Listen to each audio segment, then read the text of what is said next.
Good morning guys, how are you all. आशा करता हूँ आप सब बहुत अच्छे होंगे और अपनी पढ़ाई को निरंतर जारी रखे हुए होंगे।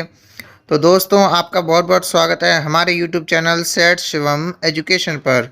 तो दोस्तों, ये वीडियो हमारी होने वाली है बीए सेकेंड ईयर वाले विद्यार्थियों के लिए और बीए बीएड सेकेंड ईयर वाले विद्यार्थियों के लिए।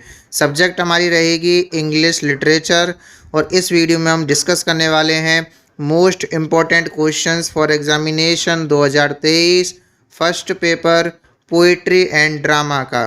तो दोस्तों, जो हमने पहले वीडियो बनाया था उसमें हमने एक्सप्लेनेशंस देखे थे ये वाले, और इस वीडियो में ये पार्ट 2 है, ध्यान दें, ये है वीडियो पार्ट 2। इस वीडियो में हम देखने वाले हैं literary terms, history of English literature और उसके साथ साथ सेक्शन वाइज लॉन्ग क्वेश्चंस भी देखने वाले हैं कि जो 2023 की परीक्षा में पूछे जा सकते हैं। तो आज की वीडियो बहुत ही शानदार धमाकेदार होने वाली है, इसलिए अंत तक वीडियो के साथ बने रहें। बात करते हैं सबसे पहले हिस्ट्री और लिटरेरी टर्म्स की, जो आपका आता है 10 क्वेश्चंस आते हैं एग्ज़ाम में। ठीक है, यहाँ पे मैंने एक बुक सजेस्ट की है अरविंद कुंतल सर की नोट्स के लिए। उसमें शुरुआत में हिस्ट्री और लिटरेरी टर्म्स के बहुत अच्छे नोट्स दिए हुए हैं जिनको आप पढ़ सकते हो। ठीक है, और आगे भी आपके फ्यूचर में वो काम आ सकते हैं, इसलिए यदि वो आपको मार्केट में बुक मिल जाए तो आप ज़रूर ले लें। ठीक है, और कॉलेज की जो किताबें होती हैं वो आगे की पढ़ाई में बहुत ज़्यादा काम आती हैं, यदि आप एमए करते हो, यूजीसी नेट करते हो, कुछ भी करते हो। तो इसीलिए मैं कह रहा हूँ कि बुक्स को जो है अगर आप लेते हो, परचेज़ करते हो, तो उनको किसी को ना दें, अपने पास संभाल कर रखें, वो आपके निकट भविष्य में ज़रूर काम आएंगी। तो बात करते हैं आपके सेकंड क्वेश्चन की, हिस्ट्री एंड लिटरेरी टर्म्स की। तो दोस्तों, जैसा कि आप भली भांति जानते हो कि एग्ज़ाम में आपके 10 क्वेश्चंस पूछे जाते हैं, उनमें से कोई आपको 5 करने होते हैं और इसकी जो वर्ड लिमिट होती है वो 3 to 5 लाइन्स होती है, यानी 3 से 5 लाइनों में उत्तर लिखना होता है। या मैं बात करूं एग्ज़ाम की जो कॉपी है आपकी, उसके एक पेज का आधा पेज आपको भरना होता है। तो सबसे पहले हम देखते हैं बीए सेकेंड ईयर एग्जामिनेशन 2022 में पूछे गए क्वेश्चंस के। ठीक है, इसमें फर्स्ट क्वेश्चन है discuss the chief characteristics of the romantic as, यानी रोमांटिक एज की मुख्य चारित्रिक विशेषताओं के बारे में चर्चा कीजिए। सेकंड क्वेश्चन है आपका, सेकंड क्वेश्चन है write the major writers of the romantic age. ठीक है, रोमांटिक एज के मेजर राइटर्स के बारे में बताइए। The major writers of the romantic age are William Wordsworth, S T. Coleridge, Robert Southey and Walter Scott, और इसके अलावा Charles Lamb and Jane Austen are the 2 other minor writers of this age. ठीक है दोस्तों, तो मैंने इसका उत्तर आपको बता दिया है। बात करते हैं थर्ड क्वेश्चन की कि what is a figure of speech, यानी अलंकार क्या है। तो अलंकार मैं आपको बताता हूँ, figure of speech is the technique which increases the beauty of language specially in poetry, यानी अलंकार वह तकनीक है जो भाषा की सुंदरता को बढ़ा देती है, विशेष तौर पर पोइट्री में। ठीक है, it is also called the ornament of language, इसे भाषा का आभूषण भी कहा जाता है। बात करते हैं आपके फोर्थ क्वेश्चन की, define ode and its types. तो दोस्तों, मैं आपको शॉर्ट में बता देता हूँ कि ओड जो है, ode is a long narrative poem that often begins with an invocation. Invocation का मतलब होता है आह्वान, टू सम डीएटी, डीएटी का मतलब होता है देवी देवता, ऑब्जेक्ट और एब्स्ट्रक्शन।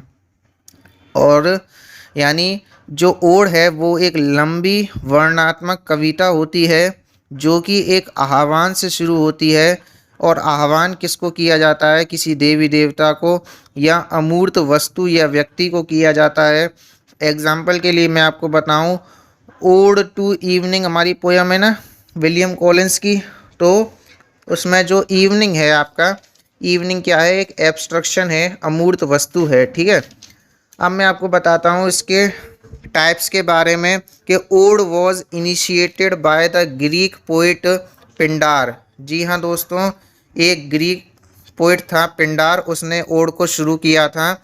यहाँ पे there are two types of ode, दो ओड होते हैं मुख्य रूप से, पिंडारिक ओड और होरेशन ओड। ठीक है, ये पिछली वीडियो में भी आपको बताया था कि ओड के दो प्रकार होते हैं, पिंडारिक ओड जिसे हम रेगुलर या ग्रीक ओड भी कहते हैं, और सेकंड होता है आपका हॉरिशन ओड जिसे हम इरेगुलर या लैटिन ओड भी कहते हैं।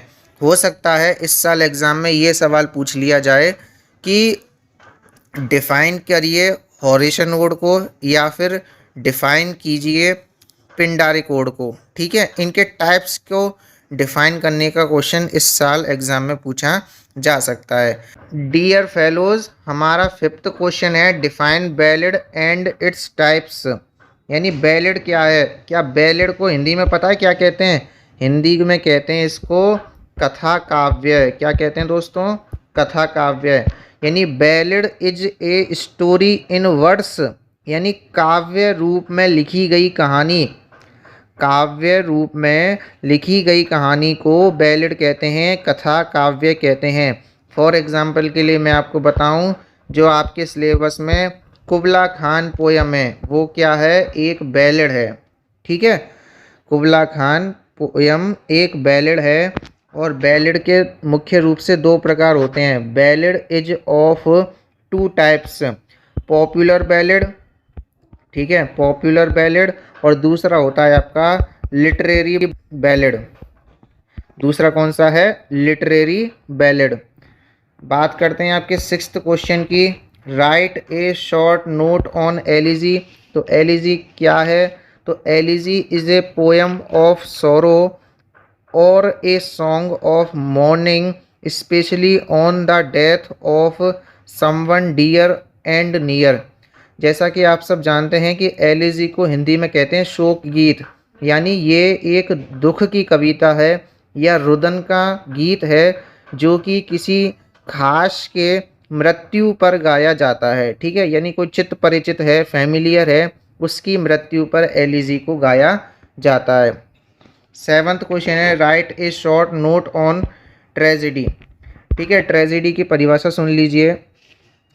Tragedy is a dramatic representation of an action which ends disastrously, usually in the death of the protagonist. यानी ट्रेजेडी एक नाटकीय प्रस्तुतिकरण है किसी एक्शन का जिसका अंत विनाशकारी होता है। और विनाशकारी कैसे होता है? जो प्रोटागोनिस्ट होता है, मुख्य पात्र होता है, उसकी मृत्यु के साथ होता है। ठीक है दोस्तों, बात करते हैं आपके नेक्स्ट क्वेश्चन की, जो कि है सोलिलोकी। सोलिलोकी का मतलब होता है एकांत भाषण। इसको हिंदी में क्या बोलते हैं दोस्तों? एकांत भाषण बोलते हैं। तो in a soliloquy the speaker delivers his speech quite by himself in isolation. यानी एक एकांत भाषण में जो वक्ता है वो अपना भाषण एकांत में अकेले देता है। ठीक है, एकांत भाषण क्यों कहते हैं इसको? क्योंकि आइसोलेशन में वो अपनी स्पीच को डिलीवर करता है। नेक्स्ट क्वेश्चन है आपका, what is the message of the poem the tiger by William Blake. William Blake के द्वारा लिखी गई द टाइगर पोएम का मैसेज क्या है, संदेश क्या है? The message of the poem the tiger by William Blake is that God can do anything. William Blake के द्वारा लिखी गई द टाइगर पोएम का संदेश यह है कि गॉड कुछ भी कर सकता है। He is the one who has the ability to create an innocent lamb as well as fierce tiger.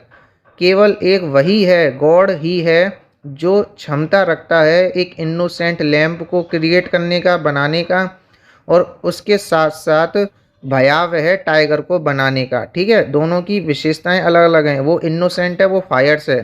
ठीक है, he can not be defeated by anyone. ठीक है, उसको किसी के द्वारा भी हराया नहीं जा सकता। किसको नहीं हराया जा सकता भाई? गॉड को। और नेक्स्ट क्वेश्चन है आपका, what is the major theme of the poem ode to evening by William Collins. William Collins के द्वारा लिखी गई जो ओड टू इवनिंग पोयम है, इसका मेजर थीम क्या है। तो मैंने आपको बताया था इस पोयम में जो कंट्री साइड में, ग्रामीण अंचल में पोइट इवनिंग की प्रशंसा करता है या इवनिंग के समय का वर्णन करता है।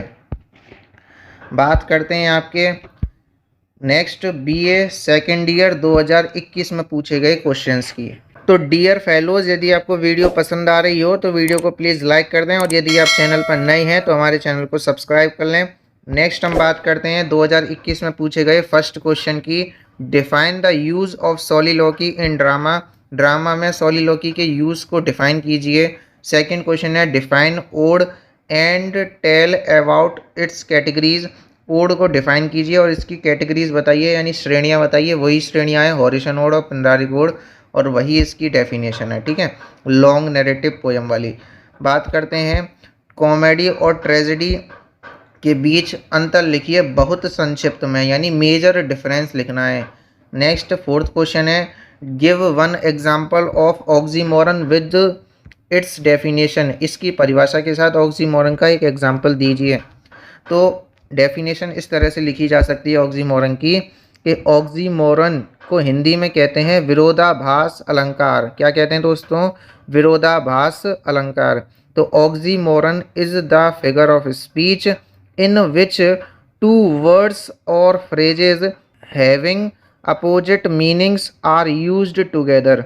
यानी ऑक्सीमोरन एक ऐसा अलंकार है जिसमें दो शब्द या फ्रेजेज, वाक्यांश विपरीत अर्थ वाले दो शब्द या वाक्यांश एक साथ प्रयुक्त किए जाते हैं। एग्जाम्पल की मैं बात करूं कि for example love is a sweet poison. ठीक है, तो यहाँ पे आप देख पा रहे हो love is a sweet poison, तो स्वीट भी आ रहा है और पॉइजन भी आ रहा है। तो स्वीट का जो है अलग अर्थ होता है, पॉइजन का अलग अर्थ होता है, दोनों का अपोजिट मीनिंग है, विपरीत अर्थ है, और एक ही लाइन में प्रयुक्त किए गए हैं एक साथ, तो इसे हम कहेंगे ऑक्सीमोरन फिगर ऑफ स्पीच। बात करते हैं आपके नेक्स्ट फिफ्थ क्वेश्चन की, कमेंट ऑन ट्रांसफर्ड एपिथेट। यानी ट्रांसफर्ड एपिथेट किसे कहते हैं?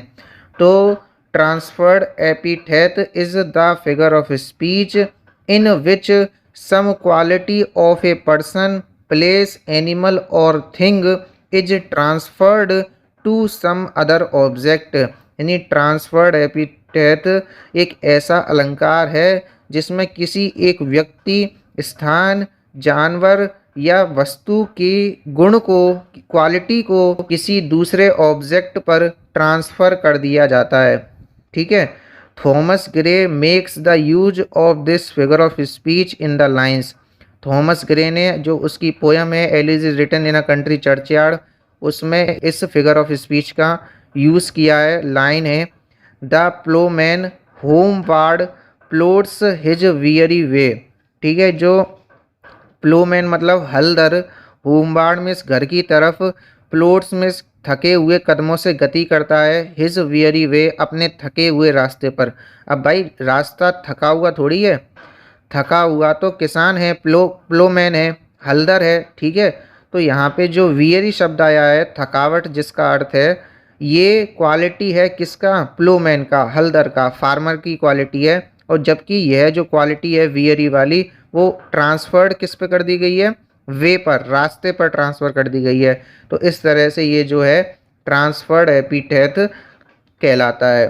बात करते हैं आपके नेक्स्ट क्वेश्चन की, define transitional poetry and name some of the poets. ये ट्रांजिशनल पोइट्री को डिफाइन कीजिए, किसे कहते हैं, और कुछ ट्रांजिशनल पोइट्स का नाम बताइए। ठीक है, तो मैं आपको नाम बताता हूँ कि name some of the transitional poets are James Thomson, Thomas Gray, William Collins, Oliver Goldsmith, William Cowper, Robert Burns and William Blake etcetera. These are the some transitional poets. Seventh question है differentiate between older and younger generation of romantic poets. ठीक है दोस्तों। Eighth question है tell in brief characteristics of romantic ages, यानी romantic ages की विशेषताएं बताइए संक्षिप्त में। तो दोस्तों आप 2023 के लिए 2021 वाले क्वेश्चंस में से इंपॉर्टेंट लगा सकते हैं। ये ऑक्सीमोरन वाला क्वेश्चन, 5th वाला क्वेश्चन, ठीक है, और ये जो 9th वाला क्वेश्चन है और 10th वाला क्वेश्चन है, ये आपके इम्पोर्टेंट हैं। तो बात करते हैं आपके 9th क्वेश्चन की। Who are the 4 wheels of English novels, English novels के 4 पहिए कौन कौन हैं। ठीक है दोस्तों, तो मैं आपको नाम बता रहा हूँ। Samuel Richardson, Henry Fielding, Tobias Smollett and Laurence Sterne were famously called the 4 wheels of English novel. ठीक है, इन चारों को 4 व्हील्स ऑफ इंग्लिश नोवेल कहते हैं। ठीक है, क्यों कहते हैं? Because novel attend great heights in their hands, उपन्यास ने इनके हाथों में महान ऊंचाइयों को प्राप्त किया। And later it developed as the supreme genre of literature, और इसके बाद ही जो है लिटरेचर के सुप्रीम जेनरे, सर्वोच्च विधा के रूप में इसको विकसित किया गया। किसको विकसित किया गया? नोवेल को विकसित किया गया। बात करते हैं आपके 10th क्वेश्चन की। Define Gothic novels and write down names of any proponents of it. यानी गोथिक नोवेल किसे कहते हैं, इस पे ध्यान दें। तो गोथिक आप समझ रहे होंगे, घोस्ट, घोस्ट मतलब भूत प्रेत, भूत प्रेतों से संबंधित उपन्यास क्या कहलाते हैं? गोथिक नोवेल्स कहलाते हैं। तो gothic novel is a special gift of the transitional age to the world of English literature. English literature की दुनिया को ट्रांजिशनल एज का गोथिक नोवेल एक स्पेशल गिफ्ट है। ठीक है, this genre was initiated by the writers like Horace Walpole, William Beckford, Matthew Gregory Lewis etcetera. इस विधा को, गोथिक नोवेल की जो विधा है, इसको हॉरेस वालपोल, विलियम बेकफोर्ड और मैथ्यू ग्रेगरी लेविस आदि राइटर्स के द्वारा शुरू किया गया। ठीक है, the key features of Gothic novel are, Gothic novel की मुख्य विशेषताएं हैं। Element of horror and suspense, यानी जो हॉरर और सस्पेंस का जो एलिमेंट है वो, उसके साथ साथ it deals with dark human emotions. यह जो है, जो डार्क ह्यूमन इमोशंस होते हैं उनके साथ डील करता है। डार्क ह्यूमन इमोशंस के कौन कौन से होते हैं? जैसे हेट, घृणा, फियर, एंगर, ये तो आपके डार्क इमोशंस होते हैं। ठीक है, और एक होते हैं दूसरे ब्राइट इमोशंस, जैसे लव, होप, जॉय। ठीक है, ये जो ब्राइट इमोशंस होते हैं ये मन को प्रफुल्लित करने वाले होते हैं। तो इस तरह से, और इसके जो करेक्टर्स होते हैं, the characters are often obsessed and eccentric figures, यानी जो इसके पात्र होते हैं वो हताश होते हैं, दुखी होते हैं। ठीक है, और सन की फिगर्स होते हैं। The story is set in some mysterious castles, और जो इसकी स्टोरी होती है गोथिक नोवेल की, वो किसी रहस्यमयी खंडरों में केंद्रित होती है। ठीक है, black magic is their normal exercise, काला जादू इसकी जो है सामान्य गतिविधि होती है। Sometimes they appear as detective, suspense और एडवेंचर स्टोरीज़। कभी कभी ये जो गोथिक नोवेल होते हैं वो डिटेक्टिव प्रतीत होते हैं, कभी सस्पेंस प्रतीत होते हैं, कभी एडवेंचर स्टोरी प्रतीत होती है। तो ये था आपका गोथिक नोवेल, यानी भूत प्रेतों से संबंधित उपन्यास। तो दोस्तों अब बात करते हैं 2020 के क्वेश्चन पेपर में पूछे गए हिस्ट्री और लिटरेरी टर्म्स के क्वेश्चंस में से। फर्स्ट क्वेश्चन है आपका, what do you understand by the technique of soliloquy और एसाइड। सोलिलोकी और एसाइड की तकनीक से आप क्या समझते हैं? How does it give strength to a play, यानी यह जो सोलिलोकी है वो एक ड्रामा को या नाटक को कैसे शक्ति प्रदान करता है। ठीक है, सेकंड क्वेश्चन है डिफाइन एलिजी, एलिजी को परिभाषित कीजिए। Give any 3 features of an elegy, एक एलिजी के 3 विशेषताओं को दीजिए। तीसरा क्वेश्चन है what is the difference between A comedy and a tragedy in the field of literary writing, यानी लिटरेरी राइटिंग के क्षेत्र में एक कॉमेडी और एक ट्रेजेडी के बीच में अंतर क्या है, अंतर बताइए। आप दोनों में से किसको ज़्यादा लाइक करते हैं उसके बारे में अपनी कारण दीजिए। फोर्थ क्वेश्चन है who were the transitional poets of the 18th century, transitional poets कौन कौन से हैं मैंने आपके बता दिए। नेम एनी 3, किन्हीं 3 के नाम बताइए। And explain in what way they were transitional, और व्याख्या कीजिए कि वो किस तरह से ट्रांजिशनल थे। ठीक है। फिफ्थ क्वेश्चन है Thomas Gray was a born poet who fell upon an age of prose, discuss. ठीक है। Summarise the salient features of romanticism, romanticism कह लो या फिर रोमांटिक एज कह लो, उसकी मुख्य विशेषताएं बताइए। ठीक है। डिस्कस सुपर नेचुरलिज्म इन कॉलरिज पोइट्री, कॉलरिज की पोइट्री में जो सुपर नेचुरलिज्म है उसके बारे में डिस्कस कीजिए। और Lord Byron as a revolutionary poet के बारे में डिस्कस कीजिए। What did Keats contribute to English poetry, John Keats ने इंग्लिश पोइट्री के क्षेत्र में क्या योगदान दिया है वो बताइए। और in what sense can the romantic movement be called as the return to nature, और आपको बताना है कि किस अर्थ में जो रोमांटिक मूवमेंट है उसको द रिटर्न टू नेचर कहा जाता है। ठीक है।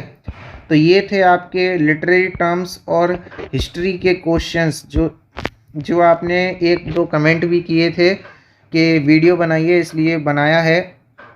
अब बात करते हैं सेक्शन बी जो कि है आपकी ट्रांजिशनल पोइट्री। ठीक है। और इसमें जो क्वेश्चंस पूछे गए थे 2022 के पेपर में वो देखते हैं कि write a critical appreciation of the poem elegy is written in a country churchyard. Second question है discuss the theme of the poem the tiger with special reference to its literary devices. Third question है what does William Collins personify in the poem ode to evening, यानी ode to evening poem में William Collins क्या personify करते हैं। ठीक है। क्या मानवीकृत करते हैं। बात करते हैं आपके बीए सेकेंड ईयर 2021 में पूछे गए क्वेश्चंस की। फर्स्ट क्वेश्चन है write a critical appreciation of William Blake's poem the tiger, William Blake के द्वारा लिखी गई द टाइगर पोएम की क्रिटिकल एप्रिसिएशन लिखिए। सेकंड क्वेश्चन है critically summarise William Cowper's poem on the receipt of my mother's picture, William Cowper के द्वारा लिखी गई on the receipt of my mother's picture poem को सार बताइए उसका। तो ये क्वेश्चन आपका इम्पोर्टेंट है इस साल की परीक्षा के लिए। थर्ड क्वेश्चन है write a detailed essay on transitional poets with reference to Thomson, Collins and Gray. ठीक है। यानी एक डिटेल्ड ऐसे लिखना है ट्रांजिशनल पोइट्स पर, जेम्स थॉमसन, विलियम कॉलिंस और थॉमस ग्रे पर। ठीक है। बात करते हैं आपके 2020 में पूछे गए क्वेश्चंस की। तो ग्रे की जो elegy written in a country churchyard है वो एक सामान्य व्यक्ति के जीवन के बारे में प्रशंसा करती है। ठीक है। एलाबोरेट कीजिए, समझाइए। ये क्वेश्चन आपका 2023 की परीक्षा के लिए इम्पोर्टेंट रहेगा। और सेकंड वाला भी इम्पोर्टेंट है 2023 की परीक्षा के लिए, ये वाला कि memory plays an important role in Cowper's poem on the receipt of my mother's picture lyric, यानी जो याददाश्त है वो विलियम काउपर की पोएम में एक महत्वपूर्ण भूमिका निभाती है। डिस्कस कीजिए इस बारे में।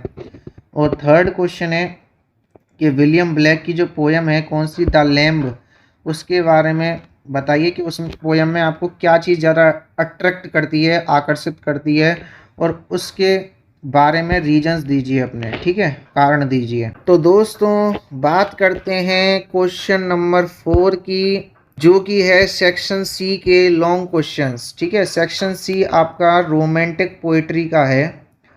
ठीक है, और इसमें फर्स्ट क्वेश्चन है 2022 के पूछे गए क्वेश्चंस में कि सॉलिटरी रीपर पोयम का क्रिटिकल एप्रिसिएशन लिखिए, क्वेश्चन नंबर फर्स्ट।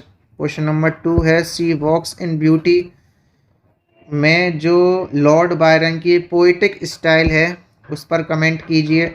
और थर्ड क्वेश्चन है ओड टू ऑटम जो पोयम है उसका मैसेज लिखिए, संदेश लिखिए। ठीक है, बात करते हैं आपके नेक्स्ट 2021 में पूछे गए क्वेश्चंस की। जॉन कीट्स की जो पोयम है ओड टू ऑटम पोयम, ये जो हॉरिसन ओड है उसके बारे में डिस्कस कीजिए, इसके बारे में।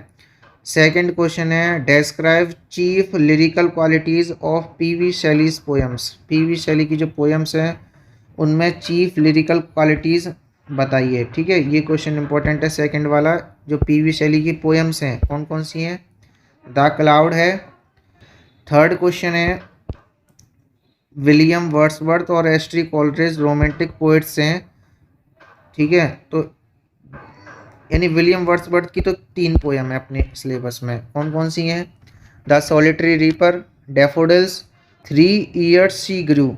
ठीक है, और एस.टी. कोलरिज की कुबला खान है। ठीक है, तो इस आधार पर इनको रोमांटिक पोइट्स के बारे में हमें आंसर लिखना है। और 2020 की बात करते हैं। 2020 की बात करते हैं। Attempt critical appreciation of any one of the poems written by William Wordsworth prescribed in your syllabus. यानी विलियम वर्ड्सवर्थ के द्वारा लिखी गई पोएम्स, कितनी पोएम्स लिखी हैं हमारे सिलेबस में? उसने 3। तो उनमें से किसी एक का क्रिटिकल एप्रिसिएशन लिखना है, चाहे तो सॉलिटरी रीपर का लिख दो या डैफोडिल्स का लिख दो, और या फिर 3 इयर्स शी ग्रू वाली पोयम का लिख दो। बात करते हैं सेकंड क्वेश्चन की। She walks in beauty chapter का पोयम का क्रिटिकल समरी लिखिए। थर्ड क्वेश्चन है कि John Keats poems may be said to have been painted with words analysed when I have fears ode to autumn highlighting the pictorial quality of the poem. And fourth question है last, जो कि इस साल exam में पूछा जा सकता है। What attracts you most in Shelley's the cloud poem. तो ये जो आपका क्वेश्चन है इस साल एग्जाम में पूछा जा सकता है। ठीक है, पीवी शैली का द क्लाउड पोएम है।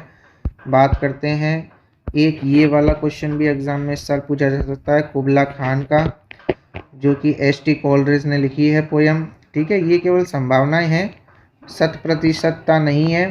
ठीक है, और बात करते हैं आपकी सेक्शन डी पर, क्वेश्चन नंबर 5 पर। फर्स्ट क्वेश्चन है 2022 में पूछा गया कि discuss Rabindranath Tagore as a social reformer with special reference to the play sacrifice. यानी सैक्रिफाइस प्ले से संबंधित लिखना है और रविंद्रनाथ टैगोर को एज ए सोशल रिफॉर्मर सिद्ध करना है। सेकंड क्वेश्चन है write a character sketch of Raghupati. Raghupati जो इस नाटक में प्रीस्ट है, पुजारी है, उसका करेक्टर स्केच लिखना है। अब देखो 2022 के में जो है रघुपति का करेक्टर स्केच पूछा गया है, तो 2023 में वो पूछ सकता है। जैसे राजा है उसमें गोविंद, उसका करेक्टर स्केच इस बार पूछा जा सकता है। जय सिंह का पूछा जा सकता है। ठीक है, क्वीन गुणवती का करेक्टर स्केच इस साल पूछा जा सकता है। बात करते हैं 2021 में पूछे गए क्वेश्चंस की। तो इसमें है first question describe in detail Indianness in Rabindranath Tagore's play sacrifice. ठीक है, सैक्रिफाइस जो प्ले है रविंद्रनाथ टैगोर का, उसमें जो इंडियननेस है, भारतीयता है, उसके बारे में बताइए। और 2020 में पूछे गए क्वेश्चंस हैं कि आप सैक्रिफाइस जो प्ले है रविंद्रनाथ टैगोर का, उसमें सबसे ज़्यादा किसको पसंद करते हो। ठीक है, और यदि आप मान लो राजा गोविंद को सबसे ज़्यादा इस नाटक में पसंद करते हो, तो उसके लिए give reasons for the same and also attempt character sketch of that person. Of your choice, यानी जो भी करेक्टर हैं ड्रामा में, चाहे किंग गोविंद हो, रघुपति हो, जो भी आपको सबसे ज़्यादा अच्छा लगता है, जिसका भी आप करेक्टर स्केच जानते हैं, पढ़ के आए हैं, आपको याद है वो, तो वो आप लिख सकते हैं। ठीक है, राजा गोविंद का लिख सकते हैं, पुजारी रघुपति का लिख सकते हैं, रानी गुणवती का लिख सकते हैं, किसी का भी लिख सकते हैं। और सेकंड क्वेश्चन है इसमें, जो आर्म्स एंड द मैन है वो एक एक्सीलेंट और एम्यूजिंग प्ले है। ठीक है, श्रेष्ठ और मनोरंजक नाटक है जीवी शॉ के द्वारा। तो इसके बारे में डिस्क्राइब इन डिटेल बताइए। तो ये थे आपके सेक्शन डी में पूछे गए लॉन्ग क्वेश्चंस। सेक्शन डी में पूछे गए लॉन्ग क्वेश्चंस।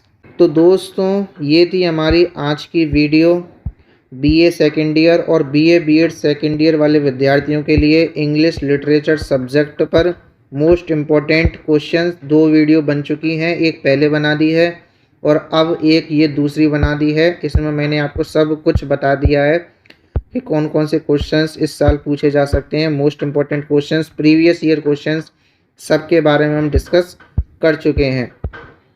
तो दोस्तों यदि आपको वीडियो पसंद आई हो तो वीडियो को प्लीज़ लाइक कर दें। हमारा एक टेलीग्राम चैनल बना हुआ है और उसको महाराजा सूरजमल ब्रज यूनिवर्सिटी के नाम से, जिसके लगभग 335 सब्सक्राइबर्स, कितने 335 सब्सक्राइबर्स पूरे हो चुके हैं। यदि आप चाहें तो उसको ज्वाइन कर सकते हैं। उस पर आपको महाराजा सूरजमल ब्रज यूनिवर्सिटी से संबंधित महत्वपूर्ण सूचनाएं मिलेंगी, जैसे आपका टाइम टेबल जारी हो गया है, जैसे आपका रिजल्ट आ गया है, या फिर कोई भी एग्ज़ाम फॉर्म भरे जा रहे हैं। तो ये सब नोटिफिकेशंस आपको टाइम टू टाइम मिलते रहते हैं और आपको वेबसाइट विज़िट करने की भी कोई आवश्यकता इस दौरान नहीं पड़ती है। तो दोस्तों यदि आपको वीडियो पसंद आई हो तो वीडियो को प्लीज़ लाइक कर दें, और यदि आपकी कोई प्रॉब्लम है, क्वेरी है, समस्या है, तो प्लीज़ कमेंट बॉक्स में नीचे ज़रूर कमेंट करके बताएं। और आप अपने दोस्तों को इस वीडियो को शेयर ज़रूर करें। ये एक बहुत बड़ी समस्या है कि आप वीडियो को शेयर नहीं करते हो, अपने दोस्तों के पास नहीं भेजते हो जिनके पास इंग्लिश लिटरेचर सब्जेक्ट है। ठीक है, तो इसलिए प्लीज़ उनको शेयर करें और उनको इस चैनल को सब्सक्राइब करवाएं। निकट भविष्य में भी आपको जो है बीए से संबंधित वीडियोस मिलने वाली हैं। तो यदि आपको वीडियो पसंद आई हो तो इसीलिए इस चैनल को सब्सक्राइब कर लें। आज की वीडियो में फ़िलहाल इतना ही, मिलते हैं अगली वीडियो में। तब तक के लिए पढ़ते रहिएगा, आगे बढ़ते रहिएगा। जय हिंद, जय Bharat. Thank you for watching our video. धन्यवाद।